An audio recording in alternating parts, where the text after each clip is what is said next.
दोस्तों कुछ दिनों पहले फ्लिपकार्ट पर एक सेल आई थी with the name of big billion days.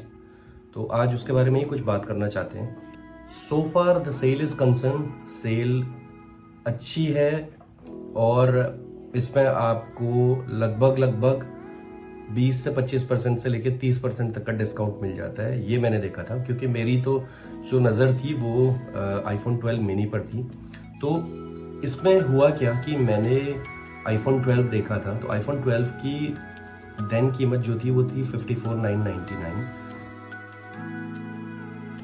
और जब सेल स्टार्ट हुई थी तो सेल स्टार्ट होने के बाद वो कीमत जो मैंने देखी थी वो हो गई थी 36,999 उस दिन 23rd को। तो इसी दौरान मैं आपको बताता हूँ कि क्या हुआ और कैसे फ्लिपकार्ट जैसी बड़ी कंपनी इतनी चिंदी चोरी करती है। तो ये देख के अच्छा नहीं लगता। तो दोस्तों ये ऑर्डर मैंने मंगाया था 23rd को, जिस दिन इनकी सेल खुली थी। और आप देखिए यहाँ पे फर्स्ट वाले ऑर्डर की मैं इसकी बात करता हूँ, ये वाली की आईफोन 12 मिनी जो मैंने ख़रीदा था। तो कीमत इसकी थी 36,999 और इन्होंने बोला था कि जो ICICI का कार्ड है उससे अगर आप ICICI वाले से क्रेडिट कार्ड से अगर EMI बनाते हैं तो उस पर आपको मैक्सिमम जो है 1500 रुपये का डिस्काउंट मिलेगा। परचेज कंप्लीट करने के बाद में मुझे ये रियलाइज़ हुआ कि यार कार्ड के थ्रू जो डिस्काउंट रखा हुआ था वो डिस्काउंट मैंने देखा कि मुझे यहाँ पे इन्होंने अप्लाई नहीं किया हुआ। आप देखिए प्राइस आपने 37,019 कर दिया और यहाँ पे देखो कुछ भी sign up for Flipkart play इसको छोड़ो, purchase now and get surprise cashback, ये भी। और यहाँ पे आप देखो कहीं पे भी इन्होंने ICICI का मुझे जो ऑफर इन्होंने लगाया हुआ था वो नहीं दिया। तो मैंने क्या किया, मैंने इसे कैंसिल कर दिया। मैंने उस टाइम पे सोचा था कि मे बी हो सकता है कि कुछ ग्लिचेस हों, तो इसीलिए आई कैंसल्ड दिस ऑर्डर और उसके बाद में मैंने रिफंड प्रोसेस करवाया और आई मेड अनदर परचेज, जो ये वाला परचेज आप देख सकते हो। और इस वाले परचेज में भी मैंने सेम चीज़ करी। तो मैंने ये देखा कि इस वाले परचेज में भी उन्होंने क्या किया कि कोई भी डिस्काउंट नहीं लगाया, 3 ऑफर्स अप्लाइड। तो यह है कि करीब मतलब 70,000 रुपये मेरे क्रेडिट कार्ड से जा चुके थे तब तक। लगभग 1 डेढ़ 2 बजे के करीब मैंने देखा कि रात को कि एक बार फिर से चेक कर लेता हूँ। सो आई सॉ कि इन्होंने जो कीमत थी वो 36,990 से बढ़ा करके मानी 1,000 रुपये आगे बढ़ा दी। And then when I made a purchase, यहाँ पे आप देख सकते हैं कि इन्होंने 10% off the selected ICICI bank credit card का ऑफर लगाया है 1500 का। लेकिन यार क्या फ़ायदा उसका, आपने 1,000 रुपये बढ़ा दिए उस आइटम पे, तब आप उसको क्रेडिट कार्ड को लगा रहे हो। सो अगर ये आपने जानबूझ के किया है तो फिर यार ये बहुत गलत है आप अपने कस्टमर्स के लिए जो कर रहे हो, जो ऑफर्स निकालने के बाद भी। और अगर ये आपका टेक्निकल ग्लिच है तो इतनी बड़ी कंपनी, इतनी बड़ी IT टीम आपकी बैठी होगी, तो मुझे आई पिटी ऑन यू कि आपकी IT कंपनी जो है ये 1500 रुपये का डिस्काउंट यहाँ पे लगाना ग्लिच के कारण भूल गई है, टेक्निकल ग्लिच के कारण। So whatever reason you have. तो ये तो रही पहली चीज़।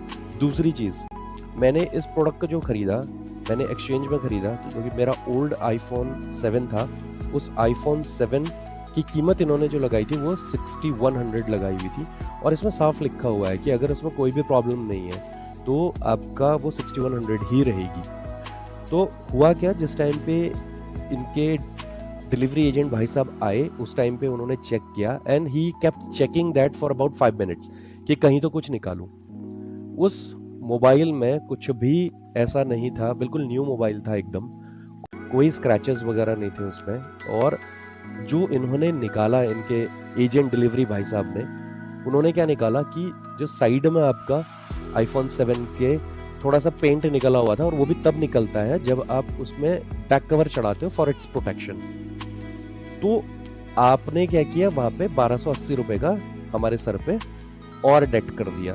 तो वहां पे होता क्या, सिचुएशन है उस टाइम पे ऐसी क्रिएट कर देते कि या तो आप कैंसिल कर दो इस ऑर्डर को या फिर आप 1280 रुपए दे दो।